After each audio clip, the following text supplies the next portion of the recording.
नमस्कार, mind road में आपका स्वागत। आज के अंक में बात मैनपुरी लोकसभा सीट की, जिसका लोकसभा क्रमांक है 21। मैनपुरी मुलायम सिंह यादव का घर, समाजवादी पार्टी का गढ़। मैनपुरी की धरती एक तरफ पौराणिक महत्व की है तो दूसरी तरफ स्वतंत्रता संग्राम में ये अगुआ के तौर पर देखी जाती है। एक तरफ यहाँ जो है वो मयन ऋषि का आश्रम मौजूद है, च्यवन ऋषि का आश्रम मौजूद है। साथ ही जो च्यवन ऋषि का आश्रम है वो आज भी वहाँ पर मौजूद है अपनी जगह पर, और साथ ही वो तपोकुंड भी मौजूद है जिसमें च्यवनप्राश तैयार किया गया था। समय के साथ साथ भारत में च्यवनप्राश का महत्व और उसका उपयोग बढ़ता रहा, पर इस जगह की जो महत्ता थी, इस जगह की जो स्थिति थी वो लगातार गिरती जा रही है। इसका सबसे बड़ा कारण ये है कि ना तो प्रदेश सरकार और ना ही जो जिला प्रशासन है वो इसकी सुध लेता है, इसे संयोजित करने के प्रयास करता है। जो स्वतंत्रता संग्राम की बात की जाए तो 10 मई 1857 को स्वतंत्रता संग्राम की क्रांति शुरुआत हुई थी, मेरठ से शुरू हुई। 30 जून को मैनपुरी में इसकी शुरुआत हुई। उस समय यहाँ जो राजा थे वो तेज सिंह थे। तेज सिंह का उस समय राज था। तेज सिंह ने अंग्रेजों से लोहा लिया और साथ ही साथ मैनपुरी को स्वतंत्र राज्य के तौर पर घोषित कर दिया। जब स्वतंत्र राज्य उन्होंने घोषित किया तो उसी समय पर अंग्रेजों के तमाम ठिकानों पर इन्होंने छापेमारी की और उन ठिकानों को हथिया लिया, और साथ ही साथ अंग्रेजों का एक बड़ा खजाना भी इन्होंने अपने कब्जे में ले लिया, जिसके कुछ समय बाद इनके परिवार में भी फूट पड़ गई। कहा जाता है कि इनके चाचा, इनके चचेरे भाई और इनके परिवार के कुछ अन्य लोग भी इनके विरोध में आ गए जो अंग्रेजों से मिले, और फिर अंग्रेजों ने इनको गिरफ्तार कर लिया। गिरफ्तारी के बाद इनको बनारस जेल भेज दिया गया। बनारस जेल में ही इनकी बाद में मृत्यु हो गई। साथ ही साथ ये भी कहा जाता है कि इनकी जो सेना थी, जो स्वतंत्रता संग्राम सेनानी थे उस समय के, उसमें लगभग 250 सेनानियों को अंग्रेजों ने एक ही जगह पर मौत के घाट उतार दिया था, जिससे मैनपुरी की धरती खून से लाल हो गई थी। बहरहाल इतिहास से आगे बढ़ते हैं। ओडीओपी की बात की जाए, वन डिस्ट्रिक्ट वन प्रोडक्ट, जो उत्तर प्रदेश सरकार का महत्वाकांक्षी योजना जो चलती है उसकी बात की जाए तो यहाँ तारकशी कला के लिए ये जगह जानी जाती है। इस कला में पीतल, तांबे और चांदी के तारों को जो है लकड़ी में पिरोया जाता है और उससे कई तरीके के अलग अलग सामान बनाए जाते हैं।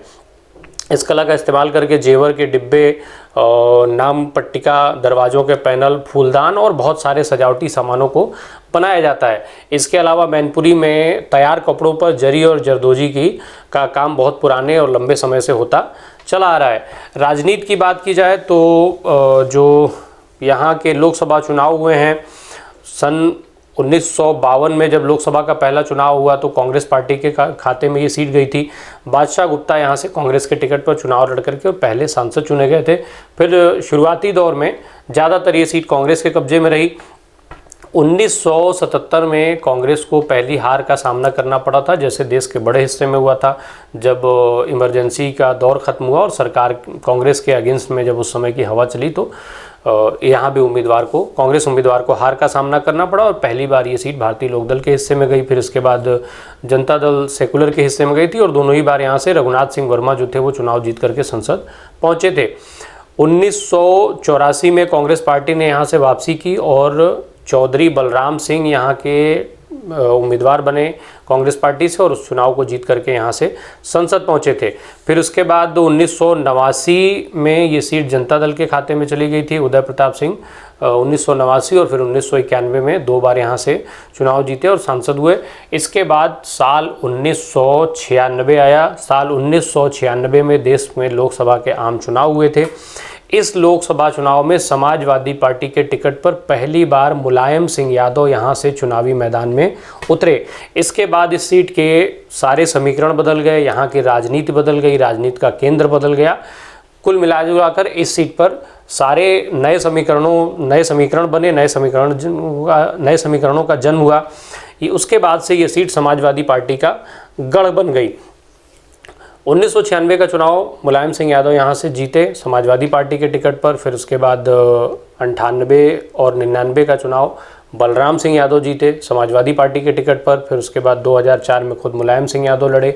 अलग अलग समय पर मुलायम सिंह यादव जब मुख्यमंत्री रहे या ये सब चीज़ें हुई तो उन्होंने वहाँ से लोकसभा सीट को छोड़ा और लेकिन उनके छोड़ने के बाद भी जो सांसद हुआ वो समाजवादी पार्टी का ही हुआ, चाहे वो उनके परिवार का रहा हो या परिवार के बाहर का रहा हो। साल 2004 में जब फिर से उत्तर प्रदेश में मुलायम सिंह यादव मुख्यमंत्री बने तो उन्होंने ये सीट छोड़ी और तब उन्होंने धर्मेंद्र यादव को यहाँ से चुनावी मैदान में उतार दिया। धर्मेंद्र यादव उपचुनाव हुआ, धर्मेंद्र यादव चुनाव जीत करके संसद पहुँचे। फिर 2009 में मुलायम सिंह यादव ने वापसी की, 2014 में फिर से वो वहाँ से चुनाव लड़े और आजमगढ़ और मैनपुरी दोनों लोकसभा सीट से चुनाव लड़े थे, दोनों जगह से चुनाव जीते।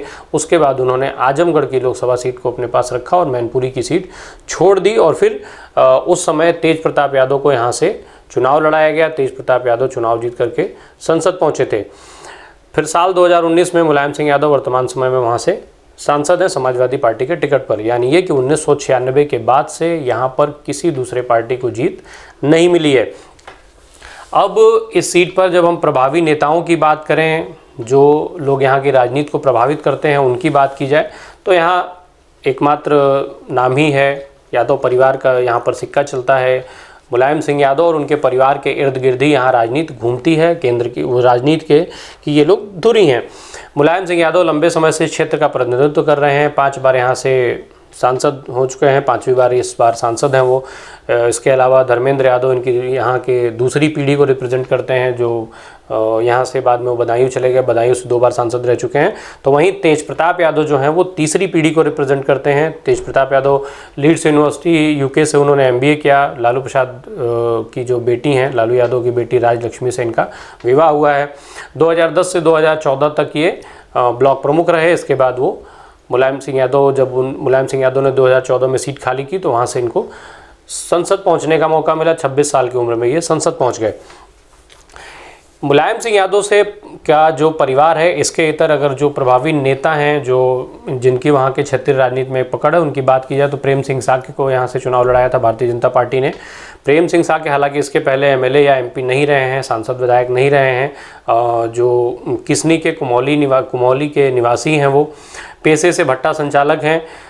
साल 2014 में मुलायम सिंह यादव के सीट खाली करने के बाद उपचुनाव में इनको पहली बार प्रत्याशी के तौर पर भाजपा ने उतारा था। हालांकि वो चुनाव ये हार गए थे। फिर 2019 में भी भाजपा ने इनको टिकट दिया पर ये चुनाव भी वो हार गए। इसके अलावा रामनरेश अग्निहोत्री का नाम आता है। भोगांव के से ये जो भोगांव की विधानसभा सीट है वहाँ से विधायक हैं।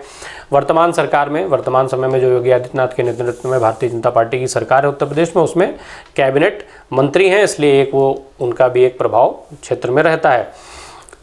इसके अलावा सोवरन सिंह यादव का नाम आता है, पुराने नेता हैं। करहल के जो विधानसभा सीट करहल है उससे ये 4 बार विधायक रह चुके हैं। साल 2002 में ये भारतीय जनता पार्टी के टिकट पर विधायक चुने गए थे। फिर उसके बाद समाजवादी पार्टी में शामिल हो गए और समाजवादी पार्टी के टिकट पर 2007 में और फिर तब से ये विधायक बनते आ रहे हैं। इटावा के मूल रूप से रहने वाले हैं, इलाहाबाद यूनिवर्सिटी से पढ़े हुए हैं, छात्र राजनीति में सक्रिय हैं, राजनीति का इनको एक लंबा अनुभव है। इसके अलावा डॉक्टर संघमित्रा मौर्य भी यहाँ से चुनाव लड़ चुकी हैं। हालांकि संघमित्रा मौर्य का कोई यहाँ मैनपुरी में बहुत ज़्यादा प्रभाव नहीं है जिसको वो राजनीति को प्रभावित कर पाएँ, ऐसा भी नहीं है। पर बुद्धिस्ट प्रैक्टिशनर होने के नाते एक क्षेत्र में इनका संपर्क रहता है जो थोड़ा बहुत असर डालता है। इसके अलावा जो यहाँ पर और कुछ नेता हैं जो स्थानीय स्तर पर भी सक्रिय हैं। हालांकि यहाँ की जो राजनीति है वो परिवार विशेष पर ही केंद्रित है और इसके अलावा कुछ थोड़े बहुत प्रभाव जाति विशेष के लोगों से, जाति विशेष के नेताओं का रहता है। विधानसभा की 5 सीटें आती हैं इस लोकसभा सीट में, मैनपुरी, भोगांव, किसनी, करहल और जसवंत नगर। जसवंत नगर की जो विधानसभा सीट है वो बेहद खास मानी जाती है।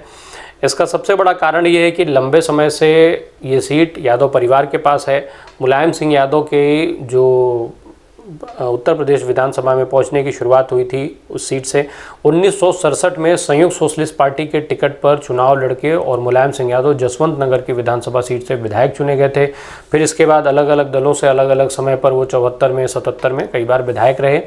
फिर साल 1985 से लेकर के 1996 तक वो लगातार इसी सीट से उत्तर प्रदेश की विधानसभा में पहुँचते रहे।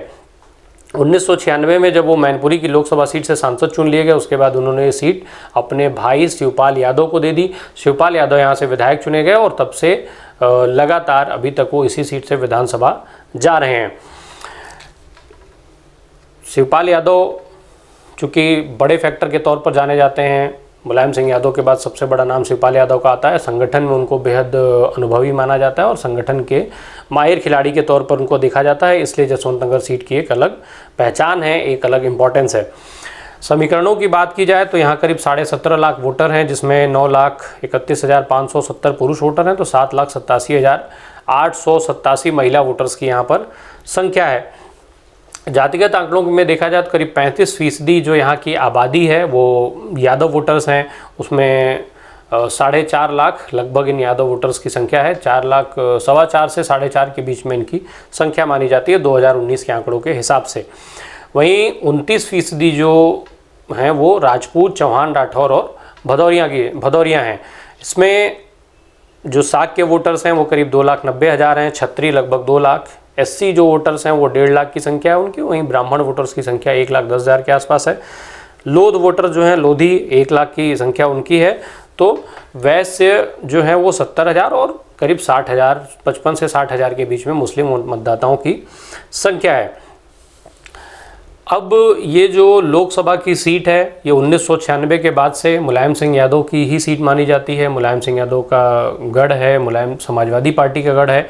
यहाँ लगातार साइकिल जो है वो कमल और हाथी को कुचलने का काम कर रही है लंबे समय से।